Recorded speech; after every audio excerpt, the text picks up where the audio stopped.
Okay, welcome everybody. Thanks for coming. This is the last Talks Between, and it looks like it's the last Talks Between because you guys are minimally here, but we have a really, really great talk. We've got lots, we got this all recorded.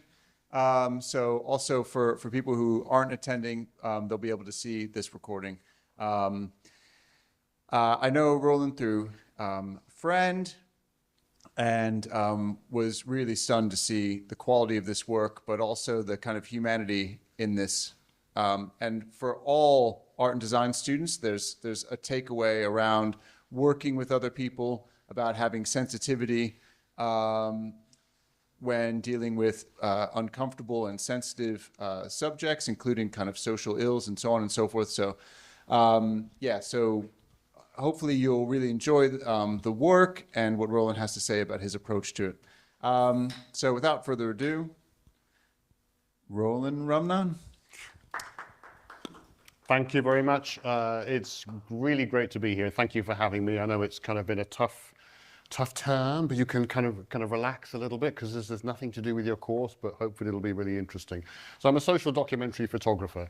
But that's not my background. I worked in education for many years. I was a primary school teacher, then I was a special needs support manager for a local authority.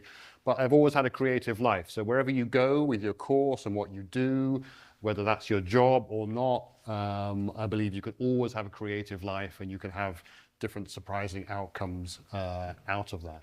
So my kind of main project I'm going to talk about is this social documentary project in East London, which I made into a book, which I kind of will hand out in a moment when people finish their pizza and you can have a look at.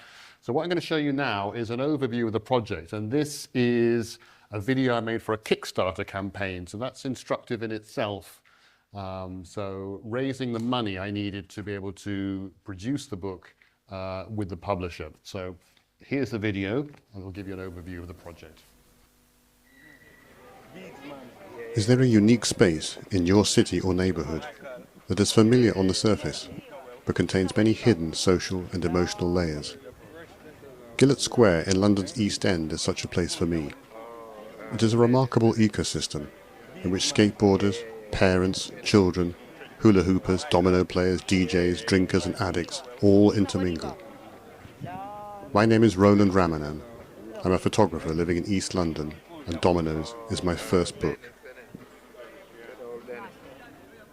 I spent 10 years from 2012 listening to, photographing and documenting some of the most issue-affected lives that pass through the square. Their stories are full of addiction and pain, but also of hope and optimism. Like the games of dominoes they often play, their fate is precarious. They need a lot of luck to make it through. Nina is a Roma from Portugal who escaped a life of familial abuse to find work and a better life in London. I have followed her courageous battle to overcome homelessness, drug and alcohol dependency, to the birth of her two youngest children. Paul and Bianca's lives were very much intertwined until Bianca's sad death in 2022. Bianca was one of the most troubled and vulnerable people I met in the square. Deeply alcoholic, she had a history of trauma and relied heavily on Paul for emotional support. Paul strives to manage his heroin addiction and stay out of trouble so that he can always be a loving presence for his children. Much has been done to reduce drug-related deaths in the borough, but not everyone I have photographed got the help they needed in time to save them. These are all people whose voices deserve to be listened to, as their city and neighbourhood changes around them so rapidly.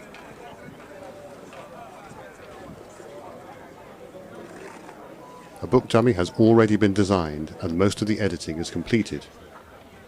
It has been very moving to share this mock-up of the book with some of the participants, and they're very keen to see the finished article. Please help me to make this a reality. Thank you.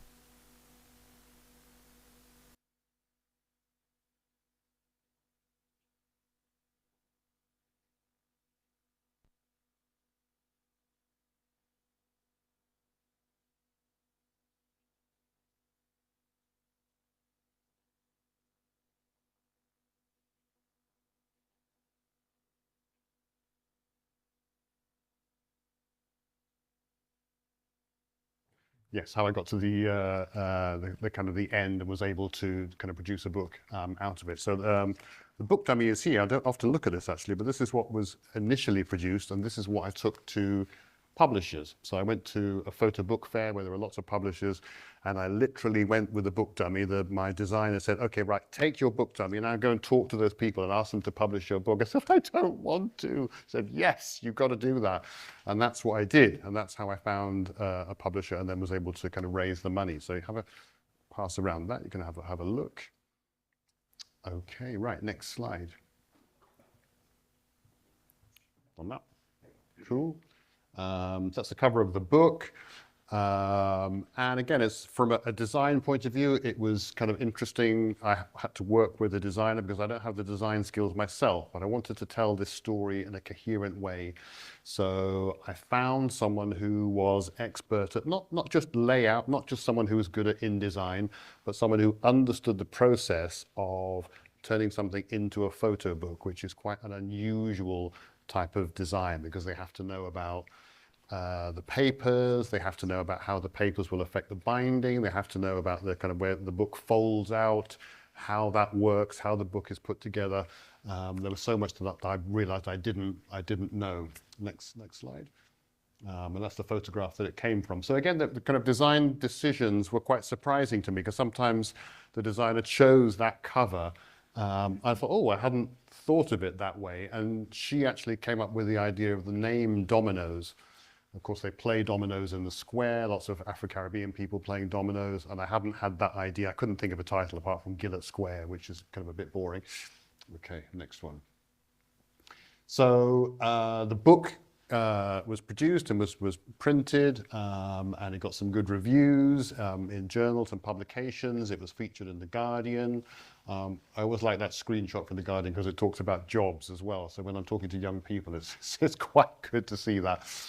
But it was great to have that recognition of their stories. Okay, so how did I get started doing it? So I knew about the square because it's a place that I went to. Sometimes I'd go there to play the trumpet at the Vortex Jazz Club, which was there. I would pass through the square and I saw a lot of people. The square is a sort of unique place where people hang out.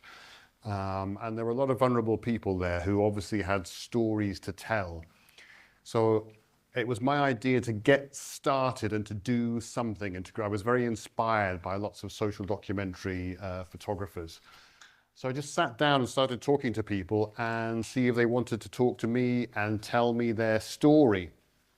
And these were some of the things initially that they would say, not surprisingly. So, you know, are you a journalist? Are you with the police? Are you with the council? No, no, no. So what are you going to do with the pictures then? And I realized I had no idea what I was going to do with the pictures.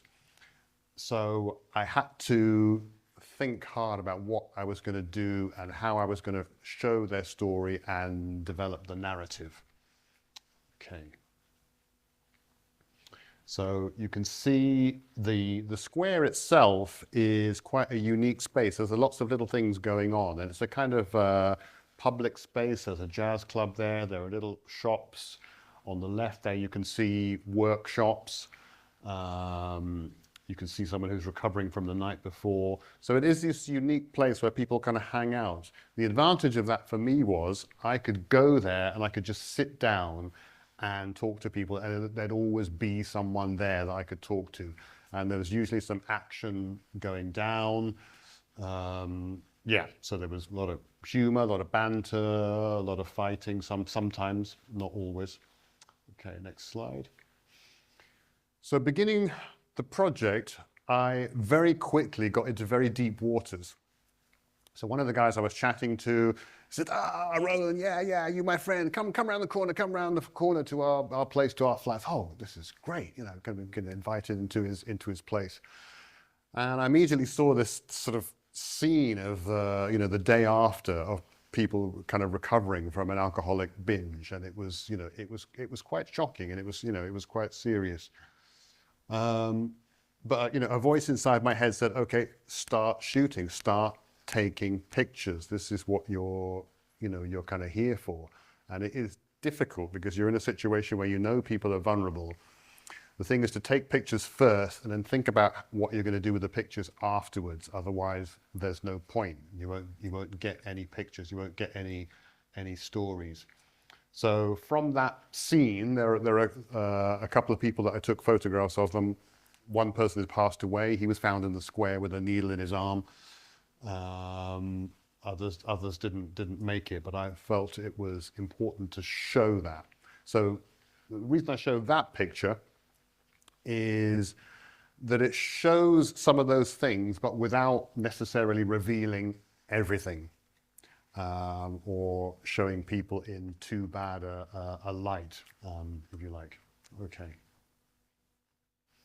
So when I started talking to people and chatting to them and getting to know them, one of the things that I wished someone had told me at the beginning is that it's a really nice thing to take photographs of people with their mates and then print out the pictures and give them the pictures. So if you're an illustrator, you're an artist, you're doing sketches, you're doing photographs, you're kind of working with people, it's something that you can exchange, something that you can do for them if you're working with them. And that was fantastic. You know, sometimes, so I would start doing this, so people would say, oh yeah, take a picture of me and so, yeah, okay, right, take a picture of them. And then I go around to Snappy Snaps around the corner, print it out. The next time I was there, I would give them a picture. Soon, it became like a little cottage industry. So people who before had said, no, don't take my picture, then soon they're going, where's my picture? Or I'd go there 6 months later, and someone would say, yeah, remember when I was there with so-and-so on a Wednesday afternoon, 3 p.m.? Yeah, where's that picture that you took? And I go, oh, okay, well, I don't know. I'd sort of like have all these like a bunch of pictures I took, but it was a great kind of currency with people. It was a way of getting their trust. And for some of them, they'd never had pictures of themselves. There was a couple that had been together for 20 years. They'd never had a photo of themselves together before. So it was a lovely thing to do. Okay. So I got into the project. I was taking lots of pictures. And I felt I was getting into a rut where I was going to the square and taking similar pictures over and over again. And I really had to think, okay, well, what are the parameters of the project? What kind of different aspects come into it? Socially, politically, what are the different things that I want to explore?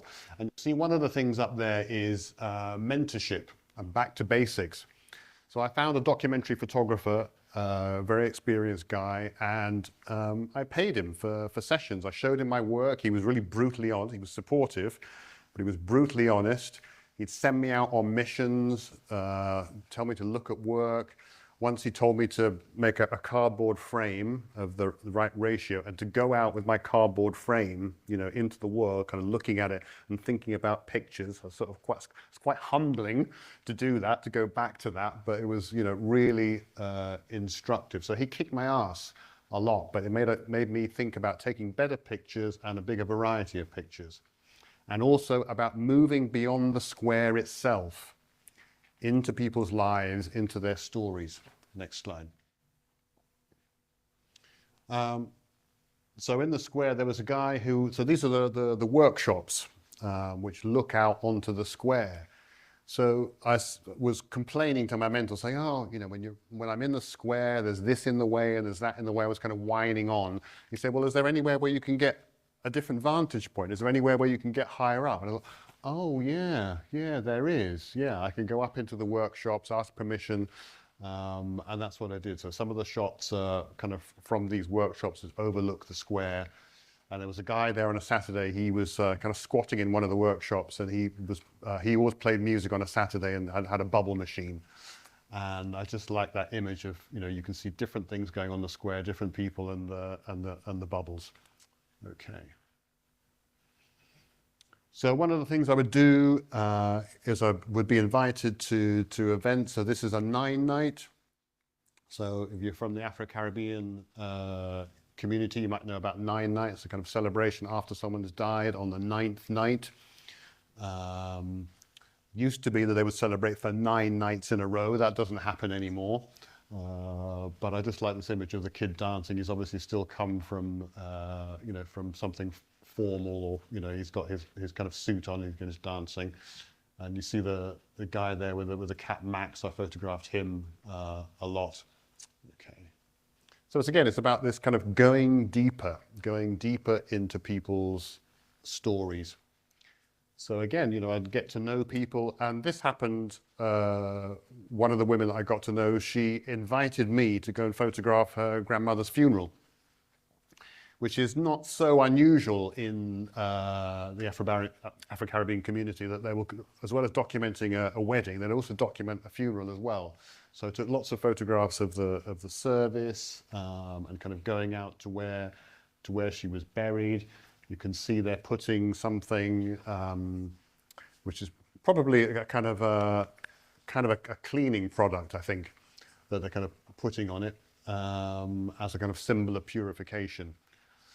So, it's incredibly moving and humbling to be invited to these things, but they all form part of a picture, if you like. Okay. And that's just from before the funeral. So the boy that you see there, he's on the way. Next one. So you get invited to parties as well. Now, I generally like to stay at home with a nice cup of tea, glass of wine, not stay out too late, but this is like well into the morning. I'm starting to hallucinate at this point. But they've been going all night. And it was interesting to think about, well, what is it that you are drawn to photographing or drawn to documenting? Kind of ask yourself that.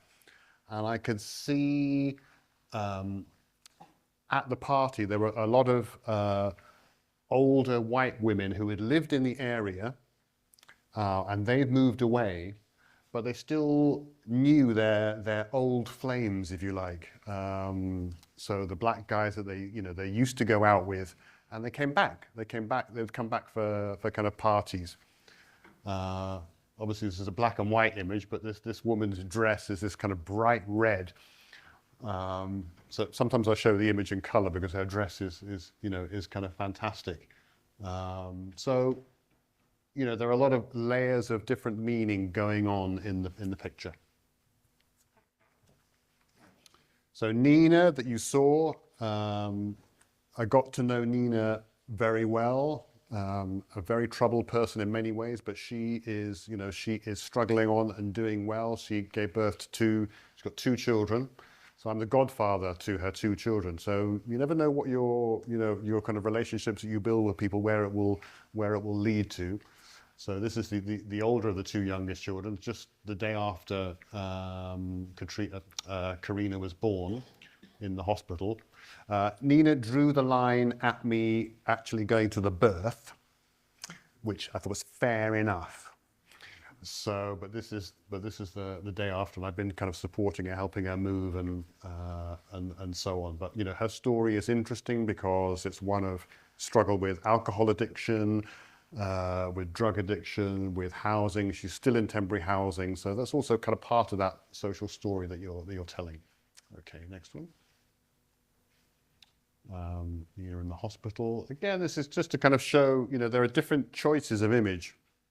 Now, in the end, both pictures went in the book. The picture before of her with the baby, that was the one that was kind of bigger in the book. You can see it more clearly, and that's again a decision that my designer said, well, let's celebrate it, kind of a little bit, and not necessarily always show the harsher side. So that's something you have to kind of balance. Next slide. And I should remember what's on there. That might be difficult to see. Okay. So, sorry, can you go back one slide? No, I didn't have writing, but sorry, go forward. Yeah, sorry. So, as I got into the project, there are kind of certain things that emerged about, well, how am I gonna work with such vulnerable people and try and maintain a kind of an ethical way of working. And I realized that I had to be really clear about my intentions. So as I got more towards making a book, I could be clearer with people about, well, what am I doing with the work, that I'm going to be making a book. So I can pass round. You can just have a look. Once you've finished your pizza, you can have a look at the final book. And you can also look at a version of the book that I made, which was made into a zine. So if you want to have a look there. So it's just kind of a smaller, more affordable version of it. So yeah, I had to also think about, well, what are my intentions? So I knew that I wanted to make a book, but I wasn't approaching it from trying to tell one particular story or one particular issue. I wanted the atmosphere and the story to emerge from the work, which is fine, but it made the editing process then very difficult, kind of how to make that coherent. And I'll talk about that in a little bit in a moment. Okay. Oh, sorry, just at the end there, it says, don't take no for an answer. So if you're out working with communities, you're kind of talking to people and you're trying to get their stories, most people actually do want to tell their story if you approach them in the right way. So don't initially take no for an answer. Sometimes you just need to hang out a little bit more. They need to see you. They need to get to know who you are. And often no will turn into maybe, and maybe will turn into yes, and they will work with you. Having said that, in some situations, you need to be careful about your own safety. So if people are really aggressively saying no and running after you, it's probably best to leave it. Okay, next one. So there is Nina, that's Karina, she's a little bit older now. Next slide. So thinking about the ethics. So my number one concern was always, don't do any harm. So I'm going to ask you, well, what could that mean? How could I do harm with my photographs? Misrepresentation? Sorry? Misrepresentation. Yeah, I could misrepresent people. And there are examples of that. There were photographs where Paul and Bianca were arguing, and there's a small child in the photograph, and you can see a kind of like a sort of violent sweep of the hands. So someone looking at the photograph might think the child was in danger. Now, I wanted to use the photograph because it showed the emotional intensity, but I couldn't because it would take too much explanation. I'd have to put a long caption saying, this is not what you think. So, okay, well, if it's not what you think, then I can't use the picture. But there are other ways where you can cause harm more directly. So you might hurt someone's feelings, but actually you can cause harm with a photograph.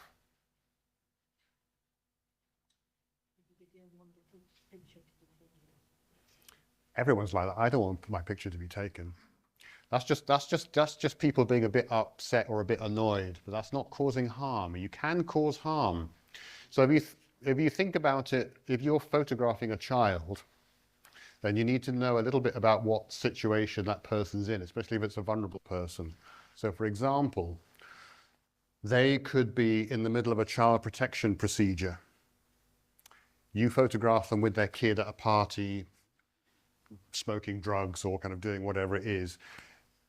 It probably wouldn't happen, but the photograph could come out and it could affect their procedures with social care.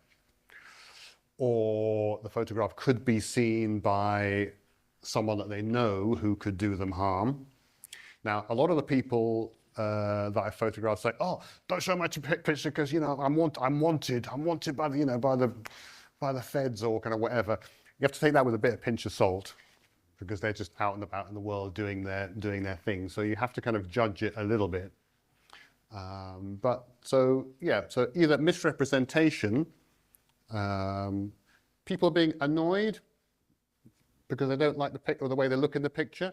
I think you have to kind of ride that out a little bit with people. I think especially where children are concerned, yeah, there are occasions when you could do harm.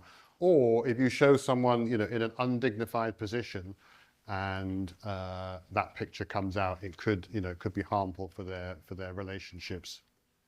And I say that in the middle of looking at this picture here. What does that picture say about me in relation to the two people in the picture, do you think?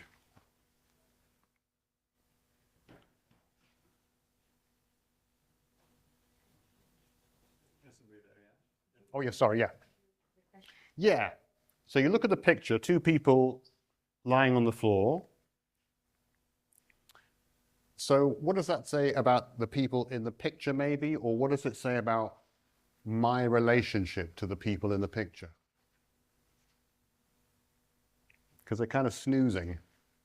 Yes? Considering by the looks of you seem to be like house some sort of level of trust between you and the subject of your photo. Yeah. Yeah, exactly. You have to, if you want to get these kind of images or get these, kind of pictures, you need to know people really well. I mean, they need to trust you. They need to trust you really well. And that involves hours and hours of work away from the camera, just getting to know people, just hanging out, basically.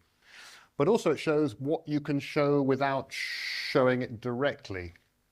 So Bianca, who was there, the reason they're on the floor and not on the bed is because Bianca might piss herself because she was so alcoholic, she was so sick.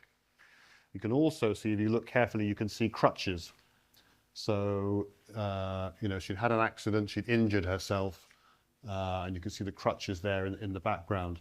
But Paul often kind of, looked after her and cared for her, and I think you can see that caring in the picture. But he didn't, obviously at the same time, he didn't want his bed messed up. So that's why they're on the floor. Okay.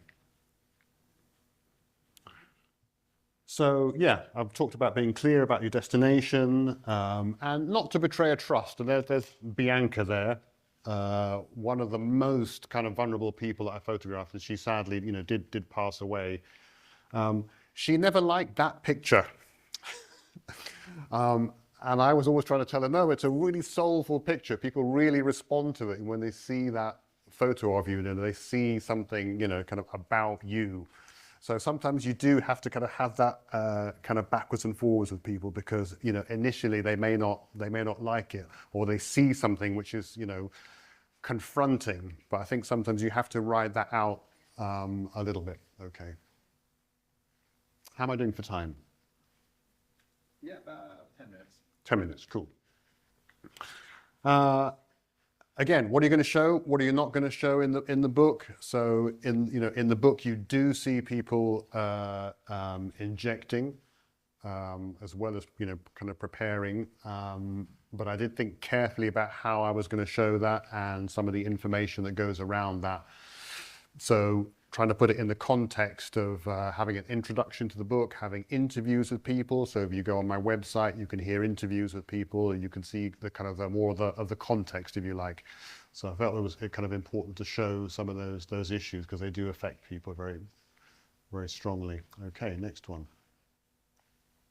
Next one. Yeah, so very briefly, this is some work that was done in the square by another photographer who put up portraits of people in the square. So those words, subject, participant, collaborator, author. So when you're working with a community, working with people, they could be just a subject. So, if you pass someone by in the street, you just take a click, a snapshot, they're just a subject. But if you engage with them a little bit, then they're a participant. If you stop someone in the street maybe to do a portrait, you're chatting to them, they're participating, so they're on that level.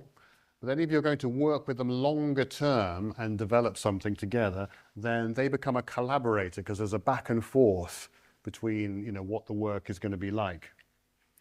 But who is the author? So that is the kind of, in a way, the kind of the top level decision maker.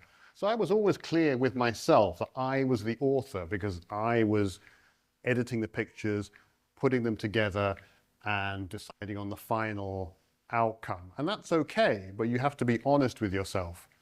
But you might do a project where other people are the author and you're handing that over to a community or a group, and they are doing the editing and they are doing the decision making around it.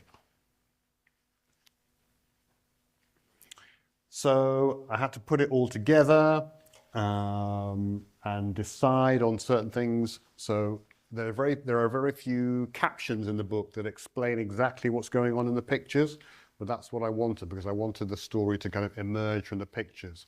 But there are some quotes from people and more information on, as I said, on my website, if people wanted to kind of dig deeper, and there was an introduction that kind of explained things more fully. Okay, next one. So yes, the famous rug, where it was all, trying to sequence things, trying to look for themes in the work, trying to kind of look for different strands. Next one. So these are some of the themes that emerge. So you have this massive body of work, and then you have to kind of think, okay, well, what themes are emerging, and then edit the work according to that. Okay, next slide. Yeah, next one. So when, at the party, there was this mirror. Mirrors are great, aren't they? Because it's like literally people are reflecting, so it's really arty. Kind of, you're showing something about people's interior state of mind. So, I took a lot of photographs of people in this mirror. Next one. Next one. So how to show that in the book, because you can't have, lots of the same type of picture. So we found a way of having a kind of grid with these mirror pictures in it. So we made a kind of a feature, if you like, in the editing. Okay, next one. And in the editing, surprising things will come out. So this picture of one of Paul's daughters and Bianca next to each other that's something that the editor found, the designer, and was really striking. All this idea of the young child and kind of what they could become potentially, suddenly kind of leapt out. Next one. So yeah, little plug, not for me, but for my publisher, small independent photography publisher. So buy the book from there if you want to buy the book, not from me. Okay, next. All right, so we'll just kind of pause there. And I've got 5 minutes to talk about that. Yep. Yeah. So my other major project, which I'm doing at the moment, is on roller skaters. I know you've had a roller skater come to talk to you. You can do questions at the end? Yeah. Yeah, okay. So speeding on, so something very different, but it's also about community. It's also about black culture. So it's the kind of the roller skating community, which I've been documenting in London for about the past 4 years. This is a picture taken in Stratford. Again, this is featured in the Guardian. Next one. So I was kind of a bit more kind of set up in my mind about what I wanted to do, what I wanted to achieve. I made an Instagram account which was specifically for the skaters. I would do portraits of particular skaters. I go and interview them, and then do like a mini interview and a mini feature on that Instagram account. So again, it's about giving something back to the community, and that they found really helpful. And it also helped me because I could point to people. I could say, well, kind of, this is what I'm doing. This is the work that I'm doing so far. Can I come and talk to you and interview you and kind of photograph you? Okay. Any skaters here, by the way? Ah, chop and shuffle? No, board. Oh, okay, skateboarding. Yeah, okay, right. Not quad skates? No, okay. You're in the right place for it.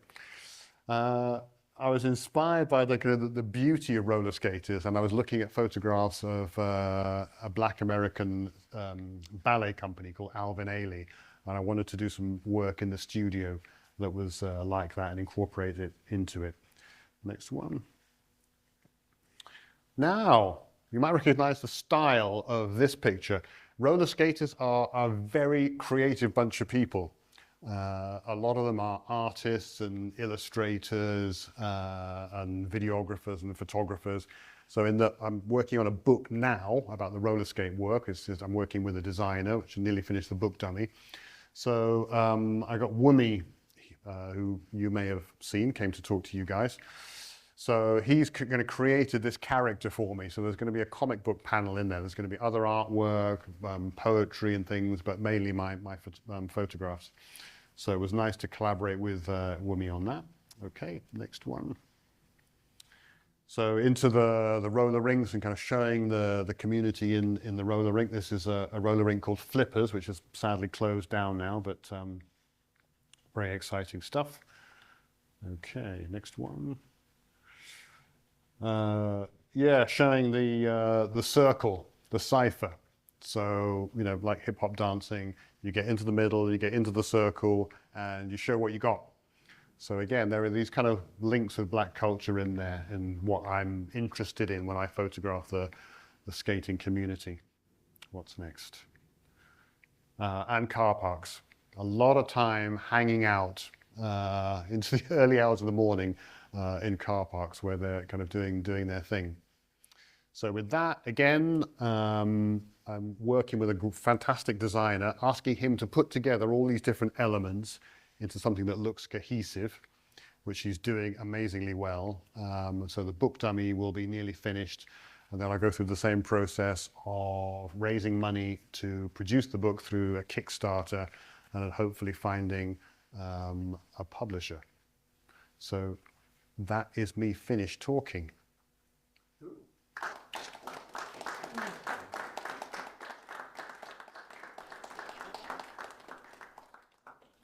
So, any questions? Chuck your hand up. Yes. So a question I've got for you. When it comes to deciding like what projects you want to do for your photo shoots and everything else like that, is it the photos that actually come first with the project idea that comes first? So like with skaters, for example, I can imagine it could go either way. You could be going about seeing actually what I want to take a photo of that, and then from there the project develops. Or is it the case of you have the idea, actually this is the type, this is kind of the type of photos I want to take, then let's go out and actually find it. I mean, people work in different ways. So my projects are just purely what I'm interested in. So I just start taking photographs and then see what is emerging from the work and maybe what gaps there are. So for the roller skating project, I had a different mentor, and I was showing him some pictures. He said, yeah, this is great, this is great. And then he said to me, Roland, stop taking pictures of people roller skating. So the photos there I showed you are mainly people roller skating, but I've got pictures of them, just kind of hanging out, or pictures of a couple at home in bed, all sorts of things. So in other words, he was saying to me, show me who they are, not just what they do. And that is really, really hard. So that is where the hard work comes in, to kind of dig beneath the surface. Very easy to take some cool pictures of people photographing, but the reason why I'm still working on the project after 4 years is because I want to get to know them as people. And that's a bit harder. So it's a bit of both. So I think often you just start, and then see what emerges, see where the gaps are, put things into piles, into groups, and then think, oh, this group is a bit weak. This pile here is a bit weak. I need more of that type of picture. Anyone else? Yeah. How important is having like a distinct visual language, and what would you say that was what differentiates my photograph? I would say, do not worry about that at all. Put it completely out of your mind, because I think, if you're a photographer, if you're a designer, what you're faced with every day, you look at your social media, is you're faced with so much that just, it looks cool, it looks amazing, it looks finished, it looks polished. And if you start to worry too much about how to replicate that or how to kind of look like that, you won't produce meaningful work. So the style is in the meaning in the photograph.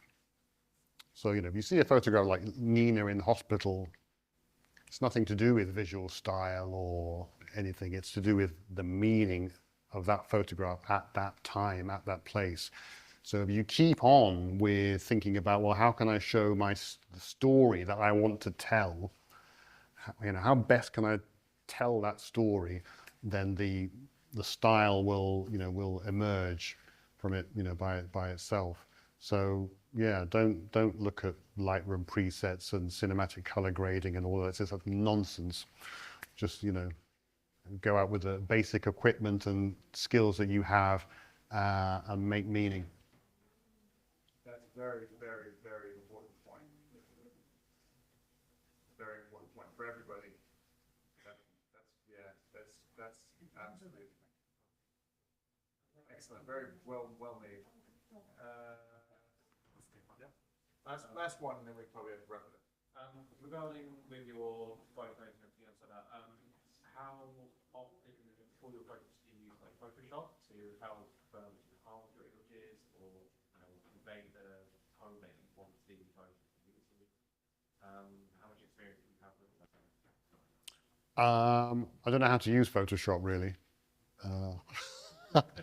So I use something called Lightroom, which is more geared for photographers.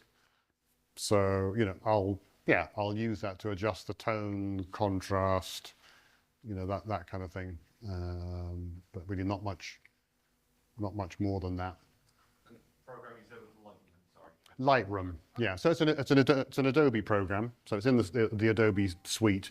But Lightroom is a way of organizing your photographs. So it's geared more for, obviously you can't do all the kind of, really detailed graphic things that you can do in Photoshop, but it does a lot, and it's a lot easier to use. So if you're a technophobe like me, it's kind of simple to use.